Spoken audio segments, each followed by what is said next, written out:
हड़पियों रे, सब माल हड़पियों। कभी मुल्ला मौलाना बनकर ऐसे कृत कभी किया था क्या?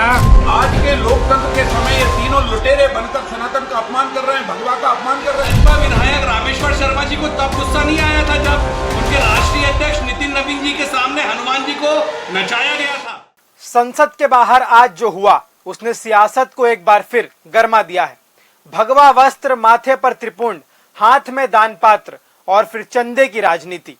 विपक्ष का दावा है कि यह एक सांकेतिक प्रदर्शन था, लेकिन सवाल ये उठ रहा है कि क्या विरोध की राजनीति में धर्म प्रतीकों का इस्तेमाल सही है? दरअसल संसद परिसर के बाहर विपक्षी सांसदों ने कथित तौर पर चंदा और भ्रष्टाचार के मुद्दे को लेकर प्रदर्शन किया।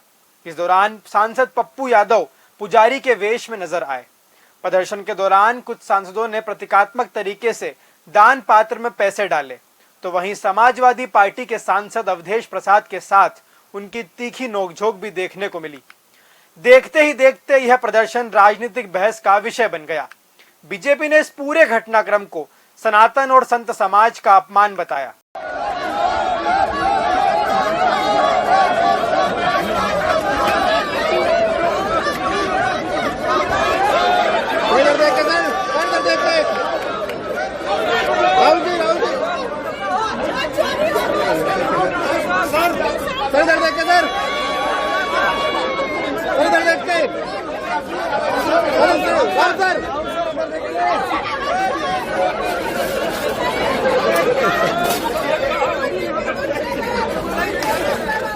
पार्टी नेताओं का कहना है कि अगर किसी मुद्दे पर विरोध दर्ज कराना था तो उसके लिए पुजारी और भगवा वेशभूषा का इस्तेमाल क्यों किया गया। वहीं विपक्ष का कहना है कि यह प्रदर्शन किसी धर्म के खिलाफ नहीं, बल्कि भ्रष्टाचार और चंदे की राजनीति के खिलाफ था। इस विवाद पर लोकसभा अध्यक्ष ओम बिरला ने भी सांसदों को सदन की गरिमा बनाए रखने की नसीहत दे डाली। कुछ मान्य सदस्य तो वेश बदल कर संसद में जिस तरीके से पहनकर आते हैं, मेरी उन मान्य सदस्यों को चेतावनी है।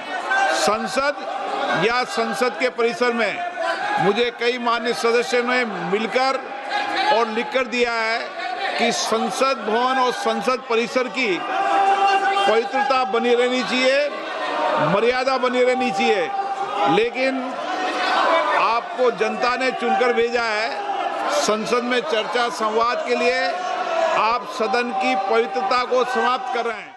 दूसरी ओर मध्य प्रदेश के बीजेपी विधायक रामेश्वर शर्मा ने कड़ी प्रतिक्रिया देते हुए कहा कि धार्मिक भावनाओं से खिलवाड़ बर्दाश्त नहीं किया जाएगा। मध्य प्रदेश में जब आएंगे तो इनका काला मुंह किया जाएगा और हम चाहेंगे कि हिंदुस्तान की जन भावनाएं अपने राम के प्रति, अपने कृष्ण के प्रति, अपने महावीर के प्रति, अपने गौतम बुद्ध के प्रति, अपने गुरु नानक के प्रति खड़े हो और अपने धर्म की रक्षा के लिए लड़ाई लड़ो। ये लुटेरे कल बाबर के रूप में आए थे, आज राहुल और अखिलेश और पप्पू यादव के रूप में आए।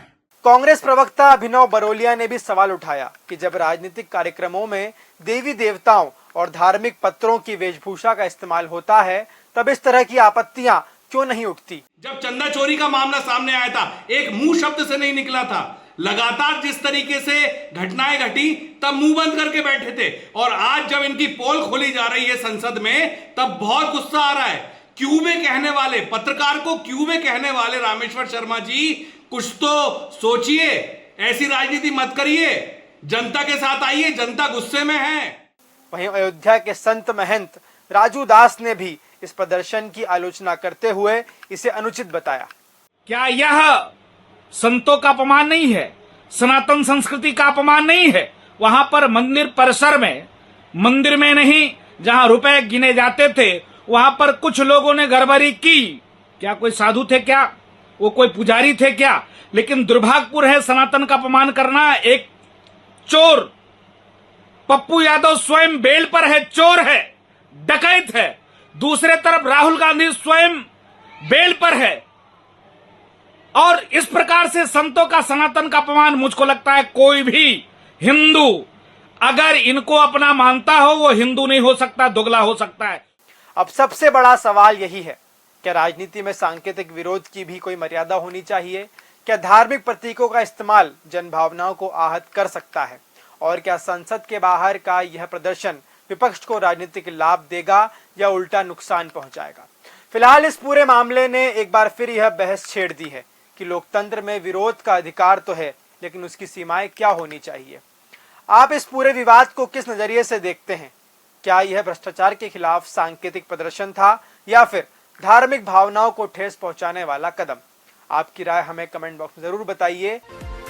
इस समाचार के प्रायोजक हैं DHL इंफ्रा बुल, भरोसे का दूसरा नाम।